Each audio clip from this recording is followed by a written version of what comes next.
Hello and welcome to the Big Fellas podcast. It's Mark here today with another exciting guest from the fitness industry. This time we welcome Sam Godfrey. Sam is a specialist in Nordic walking, and up until about 24 hours ago I didn't know what that was.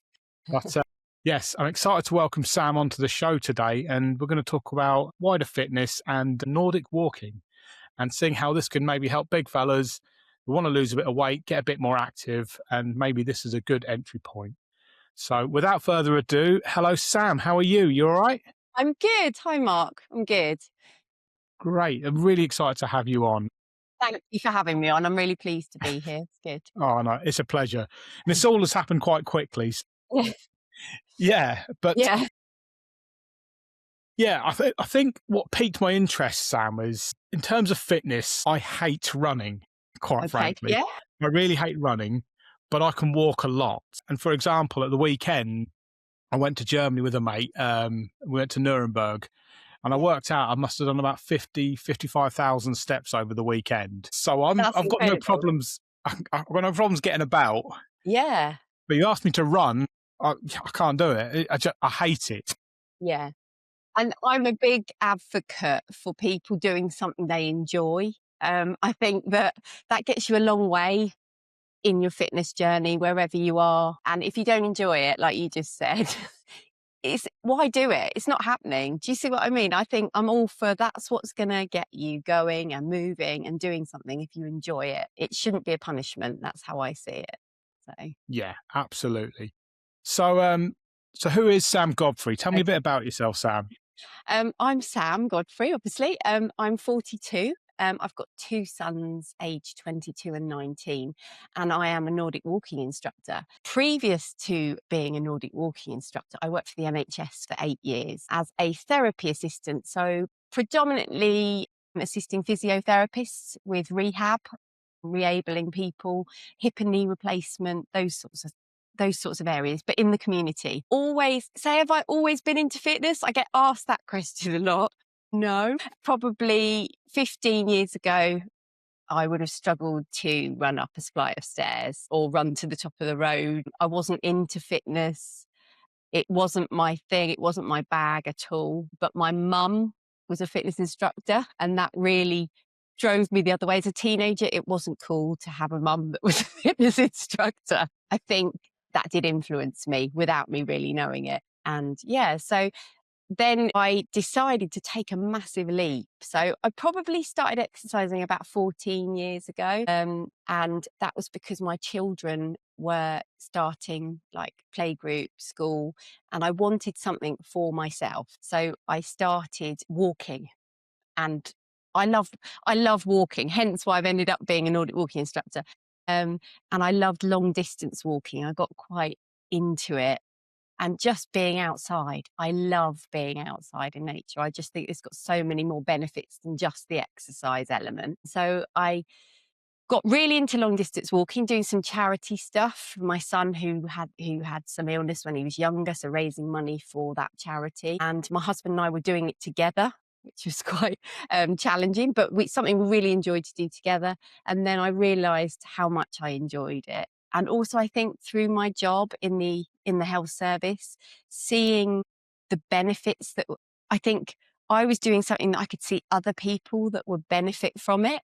And I love helping others. I think that's just always been my passion, is to help others.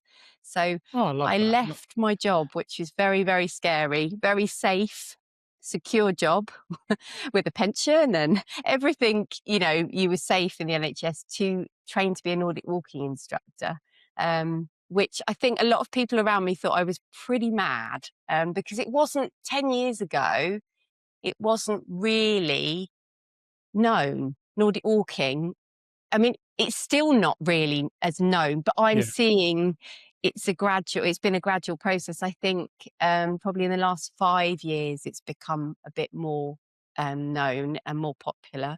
So I left, did my training, set up on my own.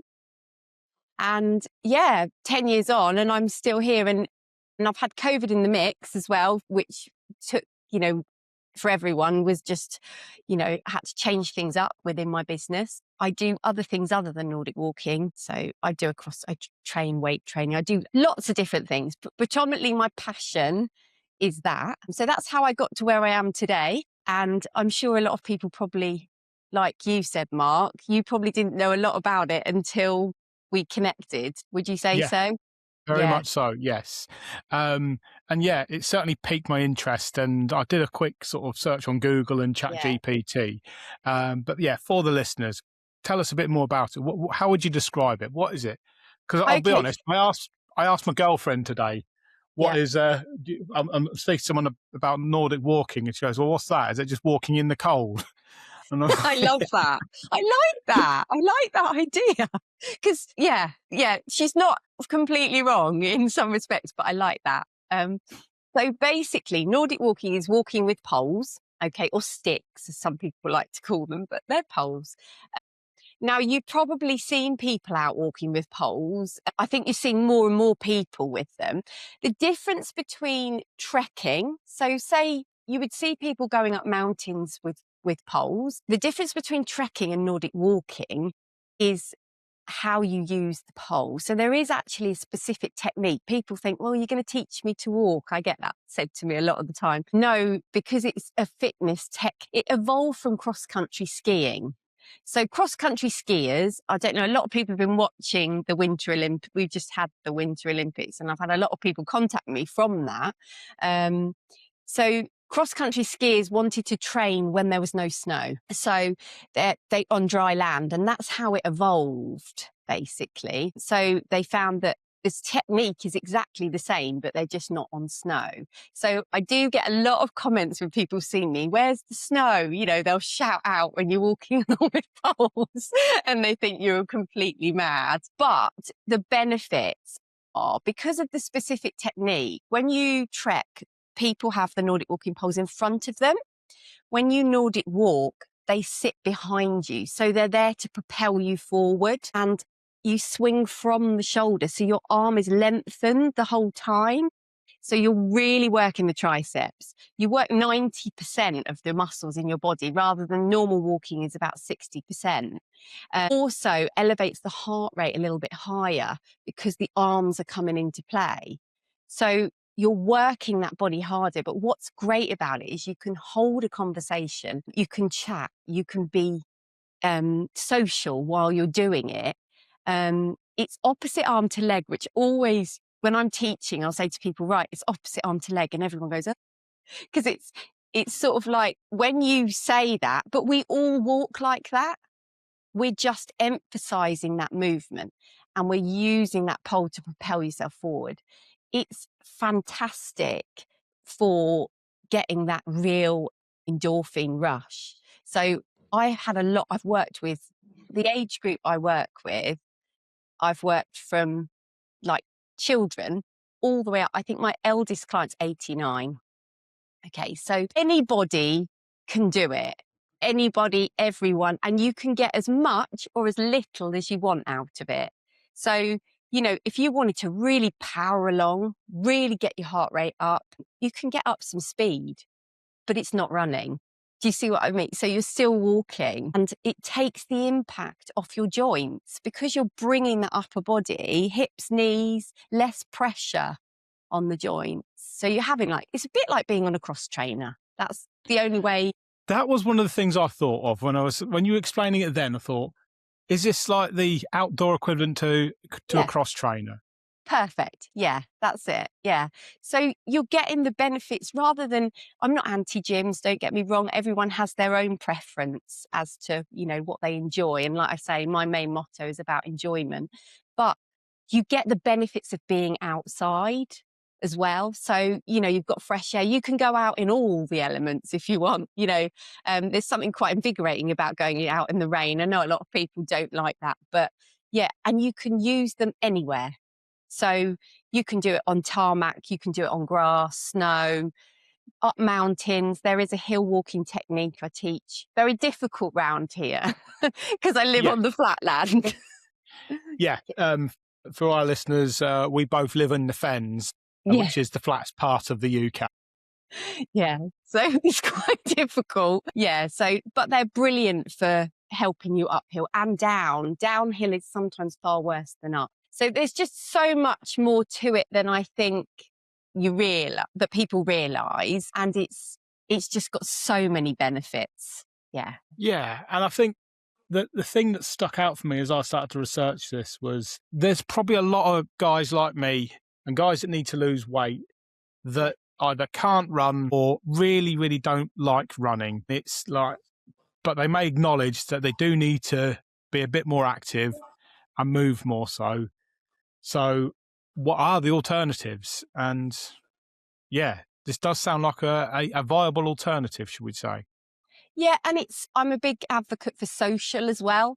And I think, you know, I train lots of different people. Some people will do it as a couple. Some people will go out on their own. Some people will do it with friends. It's become, people go on holiday. I mean, I've ended up doing holidays.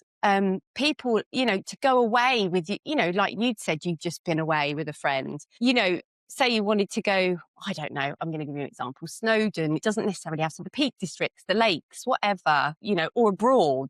You can take your poles with you. And, and it's great.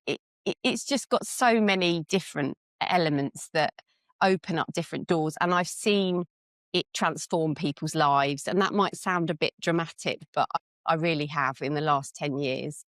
Yeah. I guess the obvious thing that jumped out at me there was probably mental health, getting Yeah. out, getting some fresh air.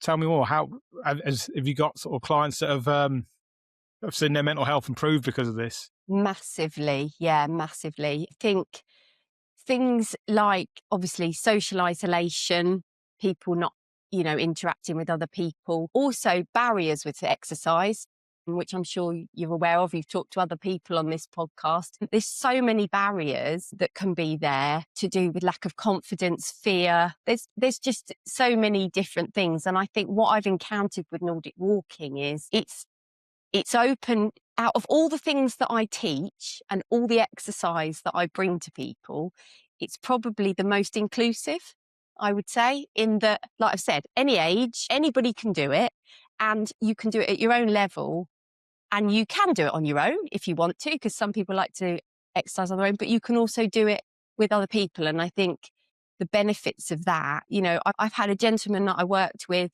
who came to me. He's a great example, who worked in an office job every day. So he basically drove to work.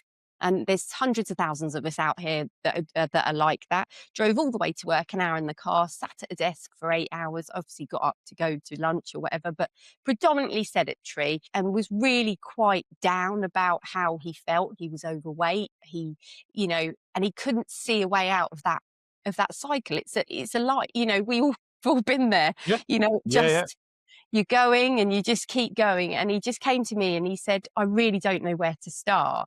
And I'm very much like, we just start walking. And he sort of said, walking. I said, yeah, 10 minutes. I'm not talking a long time. I'm talking 10 minutes.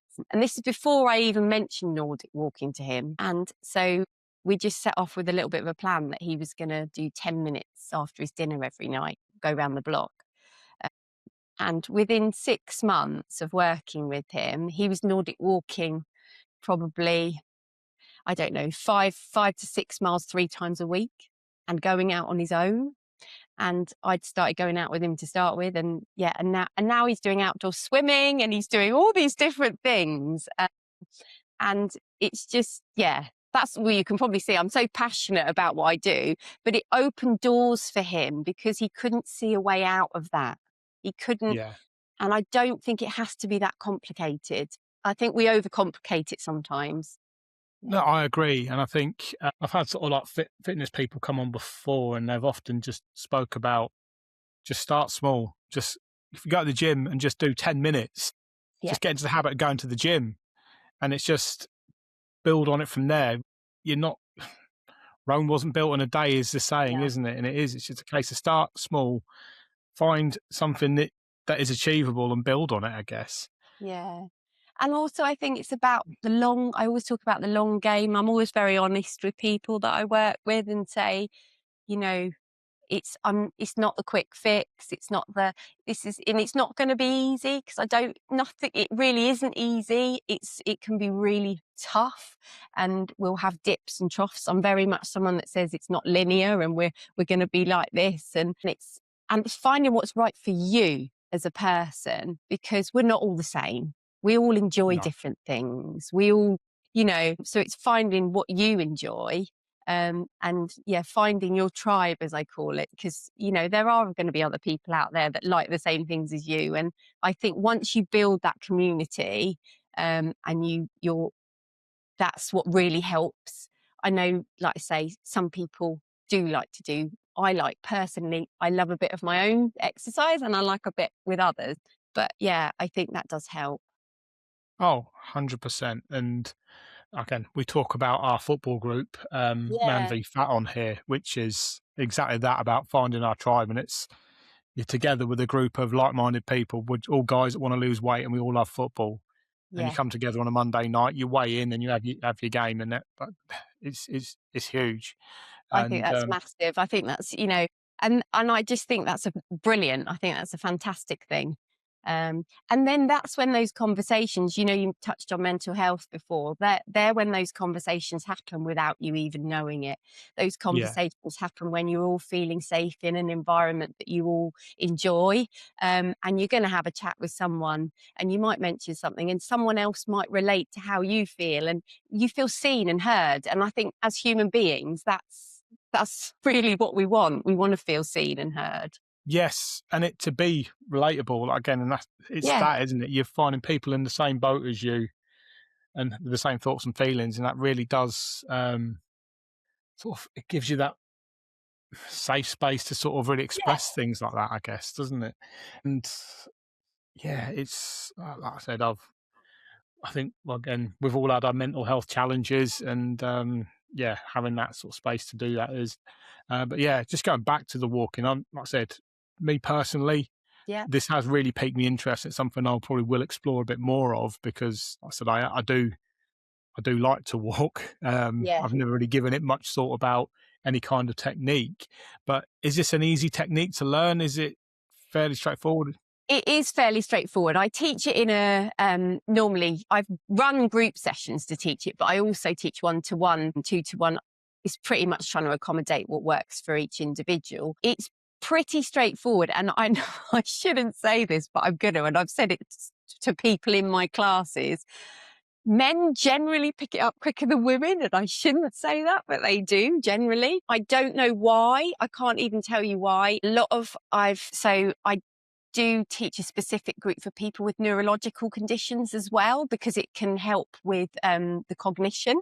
So, but what I found in that is, so I've got quite a few gentlemen that are ex-military, and because it's very much like marching, they pick it up really, really quickly. It's one of those things that I'll say, it's like riding a bike. And then I said that once, and someone said to me, I can't ride a bike. And I was like, oh, but what I mean is, once you get going, and I can break down the technique, and I'll teach it in sections to get the basics. You've just got to keep going. So keep walking with them, because it's something that improves over time. You're not going to be perfect after an hour, if that makes sense. It also helps. There's so many other elements. So a balance, coordination, strength, you've got all those elements. But what you find is a lot of us have a dominant side of our body. And when you Nordic walk, it becomes quite obvious which side of your body is more dominant. But when you do it over a long period of time, it does balance you out. So you become, more, the strength is more balanced, rather than being left side. I'm left side dominant, and I know I am, even though I'm right-handed, which seems really strange. But when you're using the poles, it really allows you to notice which side you're more dominant on. But it's very good at balancing you out strength-wise. I've always wondered that about sort of just you saying about being left side dominant or right side dominant. I'm right-handed as well, Yeah. but my left side is stronger. Yeah. And like I said, if I was to do like an arm wrestle, I'd be better with my left hand than I would be with my right hand. It's so strange. It's same as if I kick a football, I'm left leg. Yeah. Okay. It's so bizarre. But yeah, Yeah. it does teach you quite a lot about your body as well. Mm. Great for posture. So, I mean, so many of us, I was just saying about the gentleman before, we're sat at desks, we're hunched, we all slouch, we must have better posture. When you Nordic walk, it pushes you into a really good upright position. It makes you engage that midsection. So you can't really slouch. You will as you fatigue as you're going, because you really feel it in your arms and shoulders. But it's got a great way of improving your posture and lengthening those. I always say to some people after they've been doing it, they say, well, my lower back's quite, sore. Well, what's happened is because we all sit over a long period of time, everything shortens. It's lengthening everything out because you're in that upright position. So that's just another huge benefit from it. No, I like that. Something that occurred to me is, well, I've done a lot of outdoor walking, and I've sort of been up sort of Ben Nevis. I've done the Yeah. 3 Peak Challenge and things like that.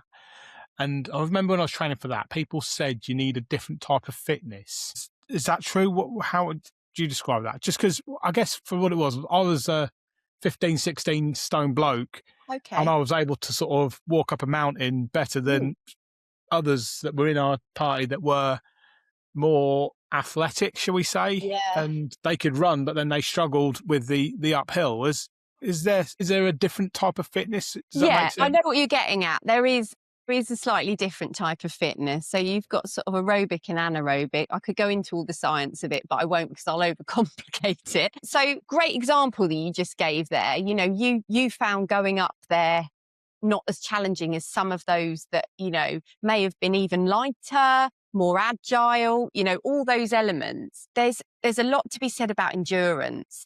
With walking, obviously, if you're going uphill for a long period of time, that requires quite a lot of endurance and you're working a lot harder. It's one of the best things that you can do. If you go to the gym, get on a treadmill and stick it on an incline and walk. It's actually better than running because over a period of time, you're having to work harder for longer. There's pros and cons to it. Other people might come up here and say, oh, but what I'm saying is, for instance, you could have someone who, I don't know, is a set weight, they're the weight they should be supposedly that's a whole nother subject, but for their size or whatever, and they're struggling up that hill. A lot of that can be to do with if you're not doing those sorts of exercise you've just said you walk, and you're into walking and you're walking, then there's a lot to be said about doing that over a long period of time. You could get someone that could run, I don't know, a 20-minute 5K, but they would struggle up that hill. And that's predominantly because they're doing something at a faster speed all the time. Your body becomes accustomed to what it's used to. So like intervals, for instance, can be really, really beneficial. So like an interval training session once a week, and that doesn't have to be running, that can be walking. So where you're doing fast, one lamppost, I use lampposts a lot, and then you slow it down. So that is beneficial for building up that cardiovascular system. Enduring and being strong going uphill is what I call the long game, really. And, some people are built better for that than others because there's other parts of how we're made as a person. So we're all different in that respect. But yeah, I've gone around the houses a bit with that one. But yeah, to be honest, we are all different in that respect. No, that's cool. And I think this probably shoehorns in nicely. Yeah. You run as well, don't you? I You're into your do. running, is that? So you And can run with poles as well. okay.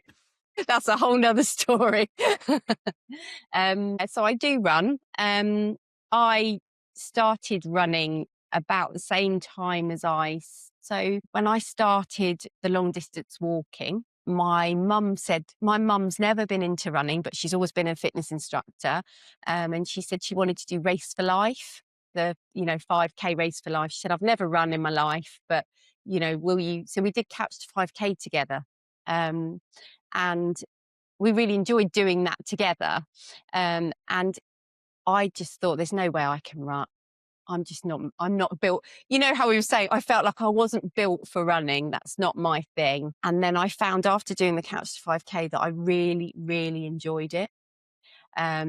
for the headspace. It comes back to the mental health thing. For me, that was headspace. So, and I then ended up doing the Couch to 5K, did the 5K Race for Life, really enjoyed it, and then ended up doing a 10K with my husband because he, at the time, was really super fit and he was really encouraging as well. So he was like, oh, do 10K. Don't, I'm going to say this now, because for someone who now runs ultra marathons and things, it was the hardest thing I have ever done, that 10K. I will never forget it. It was in Cambridge. It was horrendous. So for someone who's a fitness instructor, it was hard. And I think that could have been a turning point for me as to whether I carried on running or not. What made you keep going at that point? Yeah, that's interesting. I don't know really. I think because we were mixing up, my husband's done the long distance walking with me as well, because we were mixing it up. So it wasn't just running. I was sort of like, well, I've proved to myself I can do this 10K. Didn't enjoy it. And I think I went back to the walking for quite a while after that because it really, really put me off. And then I don't know what changed, but decided to go and do a half marathon. And I enjoyed, this is really mad. I enjoyed that distance, and I still do. I enjoy the longer distances than I do the shorter distances. Okay. Yeah. Is that a pace thing, is it, would you say? Yeah. Now, I'm not a fast runner. And I shouldn't say that, because that, to me, that's a limited belief. And that's a whole other subject. But I choose not to be. I actually enjoy being out there for longer. And Okay. I think that's why I like the distance. So, you know, a lot of times if you're doing 5 or 10K, you're all in for a short amount of time. Do you know what I mean? And I don't enjoy that. So some people would say, do I enjoy putting myself through pain? I don't know. I think I just enjoy being outside. Let's leave it at that. No, I like that. But I've also seen from your profile as well, you've got a group called Mates Who Run. Do you want to tell us Yes. more about that? So I saw an advert a good 8 years ago for CALM, so Campaign Against Living Miserably, so suicide prevention charity. And they were doing run every day, or was it run once a week in April, and raise money for them. And I thought, because I'd started doing the Nordic walking and I'd got a platform, I thought, well, what a great, and in my head, I thought a great way of just getting people together, raise a bit of money and do something within my community. And no pressure, you know, we'll just go out, whether you can walk, run, doesn't matter. You didn't have to have an ability. And I just put a post out on social media, turn up at 7 o'clock on the Saturday morning at the local football club, and we'll just go out and donate some money. And I didn't know if anyone would turn up, and they did. And they said, oh, we do it next week. So we did it throughout April every week. And then they were like, are we going to carry on? And I thought, I just can't stop, you know, after a month, I can't stop it, because it was so lovely to see so many different people of all different abilities just turn up. So I said, okay, I'll set up I think it was Messenger group then. We've now got WhatsApp because we've moved. But I said, I'll set up a group, you know, we'll add everyone in. And then 8 years on, I'm still messaging every Friday morning to say, who's there Saturday at 7 a.m. And I go every Saturday. Wow. And we've got, I don't know how many's in the group now. I mean, some people we won't see for years. They dip in and out, you know, and what I've found from that group, which is just incredible, big age differences, different abilities. Some people come for the social, some people come, we all set off at the same time. We walk 10 minutes and then off we go.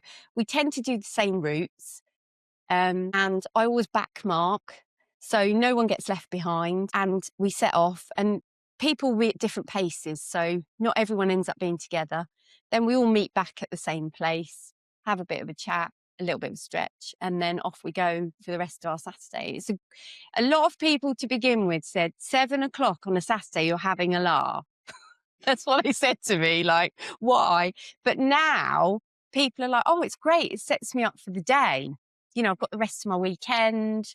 I can get out. A lot of people, if they've got young children, like I've got people in the group that got children that got football matches. Do you see what I mean? Things like that. They're like, I can get it done before I've got to go off and do. Yeah. So now we've got people in that group that started and now run marathons. They've done all sorts of things. Some of them go off, so they'll buddy up, so pair up. Got two this weekend going off and doing an event together. Some people just come to that. They don't do big events.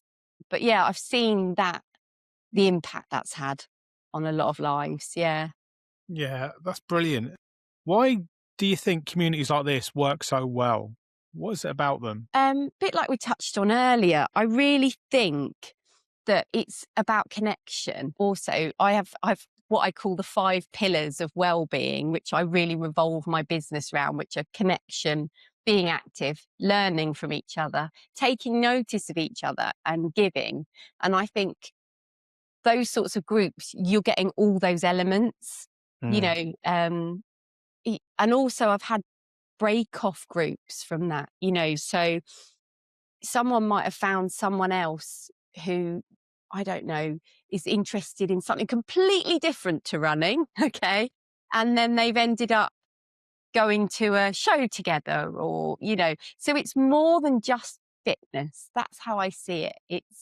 It's community. I think fitness has a great way of bringing people together with a common interest, but also can take you in other directions as well. Yeah. And I think it's like we said earlier, it's like finding your people or finding your tribe, isn't it? Yeah, that's it, definitely. No, that's brilliant. Um, okay, let's bring it back to sort of men's weight loss. So Mhm. we've got blokes listening here that are probably at the start of their weight loss journey or having that thought thinking, yeah, I really need to start doing something.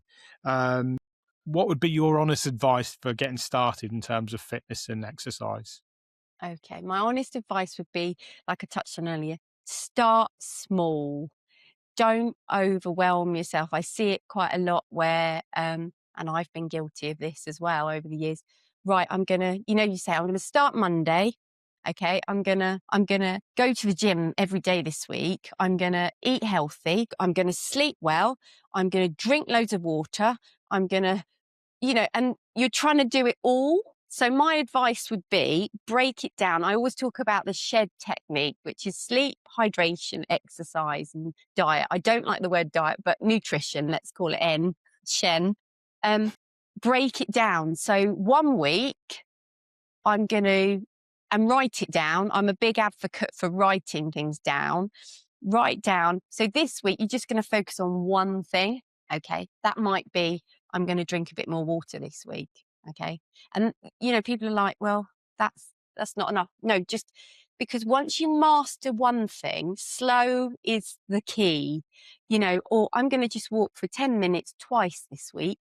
That's achievable because it has what I call a snowball effect. They will all come together, but it's adding each thing, if that makes sense, each, element, putting them together, because I think there can be an overwhelm. You're more Yeah, likely to fail if you suddenly try and do it all, because life happens. That's how I see it. We all have things that can happen in life. A curveball comes in, we have to work. We've got mandatory things that happen in life and family and things like that, that can sometimes throw us off course. So if we try and do too much, the chance of failure is a much higher. So if we just add little things at a time, then I think that would be my best advice. Less is more. less is more. No, I like that. And I always sort of remember the Team Sky cycling team and the head of the Team Sky with his whole mantra was about the 1% gains. Yeah. And it was just doing lots of little 1% gains. And if we can improve everything by 1%, Yeah. those 1% compound. And That's then that it. makes a massive difference. Yeah. And yeah, like I said, I think that's great advice. And certainly, sort of from a man v fat, I've been talking to my coach and about sort of changes I can make. And Yeah. it was very much that. And we went and we had a bit of a delve into like different aspects. Yeah. Becky, her name is, and she was like, look at the areas that you are good at, and we can acknowledge these are good at, and look at the areas where you're not so good at, and maybe seek a small improvement on one of those first. Yeah, and I think that's really, really good advice because I'm a big advocate for also giving ourselves a massive round of applause for what we're already doing right. I think we're terrible as human beings. We're all guilty of it, of like forgetting the progress we've made.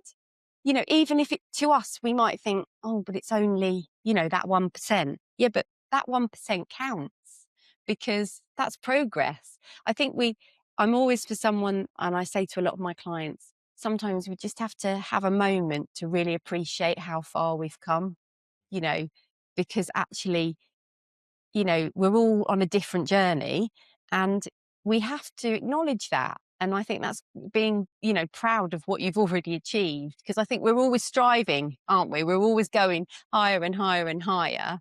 And probably guilty of not going, actually, that 1% that I've made makes a massive difference.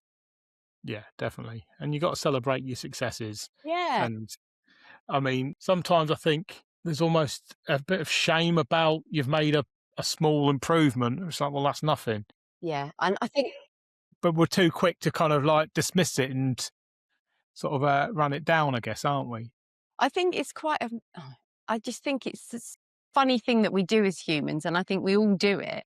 We are very quick to dismiss or say, well, it's only, we'll say those words like, well, I only, and I think an example that I really, really sort of smacked me in and does smack me in the face as a fitness like professional is that I am personally always striving for, in my personal goals. And I then forget where I came from. And this is why I'm saying about the 1% and going back, because actually we all started somewhere. And I just made that comment about where I'll say something like, well, it's only, I have to sometimes stop myself because I think, no, it's not. It's not only, because when I'm working with clients, I'll be like, no, it's not only that to Yeah. you and your personal goal is actually a huge achievement.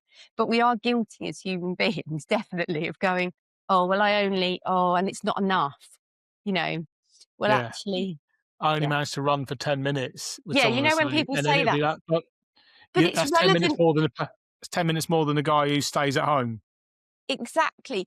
If you're outside off that couch, you're you're doing something, you're moving, And I think, yeah, we're quite hard on ourselves, definitely, as human beings. And I do think generally, I think it's harder for men. I would say that definitely. I think there's probably a lot more feelings of, that you've got to do more. I might be wrong, I'm not a man, but from working with men and from women, I think you're probably a lot harder on yourself. And yeah, and I think that can be quite difficult.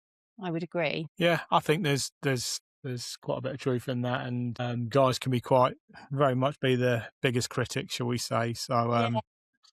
yeah, I can't argue with that. You say your mission is helping people step out of their own way. What does that actually mean? Okay, so I've done quite a lot of work. I am an NLP practitioner as well, which is neuro-lingual practitioner, which the best way I can describe that without waffling on for hours is it's looking at how we process the world, really. And we all have a different map of the world. And that's all been influenced by our upbringing and our surroundings and everything we've absorbed as we've grown up. So we can have a lot of limited beliefs. So a bit like we've touched on already, where we might make a comment like, I can't, do so and so, or I'm not good enough, or, they're limited beliefs. So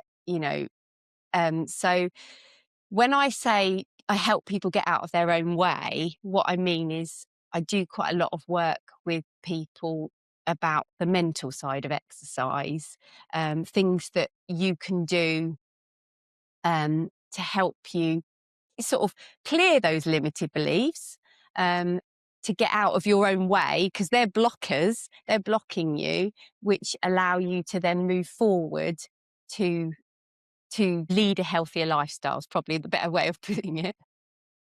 Okay, it's almost, I guess, yeah, it's getting you to believe in yourself, and almost is that. Totally. And I think there's a sort of I can't remember what the exact statistics are now, but a lot of think we all. So giving you an example, say there was a particular weight that I'd got, and I said to you, I want you to lift that weight, and you turned around to me and said, I can't lift that. Most human beings will 70 or 80% believe they can't do something that they can do. So they really, the estimation is ridiculous, is in they can do it, but a lot of it is those blockers, if that makes sense. So knowing that most people can, and it's actually them that's stopping them, is sort of what I pride myself on. And I think I use my own experience to enable other people to. I'm so passionate about seeing people achieve things that they really believe they can't. And that's how community comes in. Because if you've got other people that believe in you as well and are encouraging you, I think that is quite powerful. Yeah. Oh, definitely. And in all aspects, and sort since meeting my girlfriend, I'll just give an example in my own world. She's given me that belief that I can achieve so much more in my job, which I wouldn't have had before. And just, I don't know, it's almost just having a cheerleader in your corner almost, and that It definitely goes is. such a long way, doesn't it? Yeah, 100%. And I think we all need that. Even, people say, oh, Sam, I think I did a post on my social media a few weeks ago about how people see me as a pillar of strength and that I'm a strong person and da da da da da. But I've had a coach, I've had a mentor, I've I've done a lot of work, to get there. And we all need that. We all need that cheerleader. We all need that person in our corner getting us, that little bit further, because I think we are tribal people, we need each other, we need that support. And you definitely get a lot further when you've got someone else cheering you on. Percent. Now, let's put this into practical terms, and it's probably a good place to start winding it up. But for argument's sake, there'll be a guy who's overweight listening to this right now, who's just sat there thinking, I can't lose this weight. It stuck to me. What would you say to him? Okay. So it's that it's a bit like when someone says, I'm fat. Okay. So people will say, no, you're not. You're not fat. As in, you are not fat. As in, fat is in you, but you're not. So it's a bit like saying, I can't lose that weight. Well, I'd be asking him why, because there will be, having that conversation, there will be things that he'll say back, as in, I can't do this, can't do that, I can't do, it's overcoming those whys, if that makes sense, because they're the blockers, they're the ones that are standing in his way at the moment. And it might be a process of going through each of those. Me being quite honest about, actually, let's turn it on its head slightly and look at what are the positives. So rather than really focusing on, I can't, let's look at what you can do. Okay. So looking at the whole thing rather than just the weight, because I'm a huge believer that if you focus on one thing, it becomes quite detrimental. Does that make sense? So if you can sort of draw your attention away from, let's not look at that weight. Okay, we've looked at things why you feel you can't lose this weight, but can you walk for 5 minutes today? Can you write down what you've eaten today? Rather than, let's look at what you can do rather than what you can't. And then, can you this week make sure that you go to bed at a set time? Sleep is so important as well. So it's going back to that shed. And it might be a case of me just saying, let's look at what you can do. Let's not focus on, because what will happen is, a bit like I said before, when all those things come together, that's when the weight will start to Yeah. reduce. And actually, this is brings me to a point that I wanted to say, but I couldn't work out when to say it. A lot of what I work around and helping people is setting challenge, and I think that comes back to what I've done throughout my fitness journey, by setting myself challenges and goals to do quite extreme things. it's drawn my attention away. So it's a really good thing to do. Sometimes if you say, for instance, right, I'm going to do this 5K charity walk in June, for instance, okay, you've got a goal, you've got something you're heading for. You've parked, I'm fat, I can't move. You've got something to aim for, okay, which gives you focus. Focus is the thing, something to focus on. You've got a reason to move, okay, and you're going to just do that a little bit each week. You haven't got to do it straight away. You've got that, so many months away. You're going to take little steps to get there. I'm working with a lady actually at the moment who hers is to walk 5K at the end of June. So that to her is a huge, huge goal. But at the moment, we're walking for half an hour a week together. And so we're going to build it up gradually. So that's what I'd say. I draw your attention away from the can'ts, all the negatives. I try and park them. That would be my advice. And try and find something to focus on that's positive, because it really, really does help. Definitely. Focus on what you can do. I think that's a Rather great... than what you can't, yeah.